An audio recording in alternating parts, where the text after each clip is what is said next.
Hello అండి, welcome to my channel sweet and spicy food అండి. అందరు బాగున్నారా? నా వీడియోలు చూస్తున్నారా అండి? కొత్త వాళ్ళైతే నా వీడియోలు చూసుకుంటే తప్పకుండా సబ్స్క్రైబ్ చేసుకోండి. ఇంకా నాది ఇది ఫుల్ వీడియో చూడండి ఏ విధంగా చేసిండో. ఓకేనా అండి? పాలకూర నూటిల కీమ వేసి నేను ఏ విధంగా చేస్తున్నానో నా ఫుల్ వీడియో చూడండి. నా ఫుల్ వీడియో తప్పకుండా చూడండి, సబ్స్క్రైబ్ తప్పకుండా చేసుకోండి. ఓకేనా అండి? ఇదండి పాలకూర 8 కట్టలండి పాలకూర. ఇంకా నూటిల కీమ చిన్న కప్పెడు వేడి నీళ్ళు అంటే గోరువెచ్చని నీళ్ళు పోసుకొని పెట్టేసుకున్నాను పక్కకి. 2 టమాటాలు ఈ విధంగా చిన్నగా కట్ చేసుకోవాలా. ఒక ఉల్లిగడ్డ, ఇంకా 4 ఎల్లిపాయలు, 2 పచ్చిమిరపకాయలు ఈ విధంగా స్లిట్ చేసేసుకున్నానండి. అంతే అండి, సింపుల్ కర్రీ, చాలా టేస్టీ కర్రీ అయిపోతుంది, తొందరగా అయిపోతుంది, ఈజీగా ఉంటుంది, ఇంకా టేస్టీగా కూడా అవుతుందండి. నాన్ వెజ్ తినాలనుకున్న వాళ్ళకి ఈ విధంగా న్యూట్రిలా కీమా వేసి పెడితే చాలా టేస్టీగా వాళ్ళు ఎంజాయ్ చేస్తారండి. నాన్ వెజ్ తిన్న ఫీలింగ్ వస్తుంది వాళ్ళకి.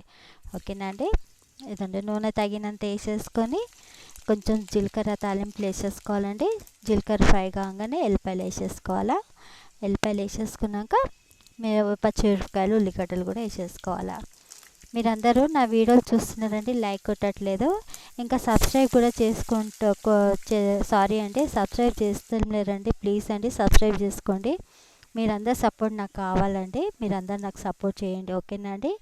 సబ్స్క్రైబ్ మాత్రం తప్పకుండా చేసుకోండి. ఏదంటే ఉల్లిగడ్డ ఫ్రై అయిపోయినాక కొద్దిగా అల్లం వెల్లుల్లి పేస్ట్, పసుపు, కారం, ధనియాల పొడి, అంతే అండి సింపుల్గా.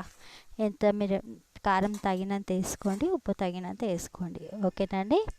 ఇదండి ఇప్పుడు దీంట్లో న్యూట్రిలా కీమా గోరువెచ్చని నీళ్ళలో మనం వేసుకొని పెట్టుకున్నాను కదండి.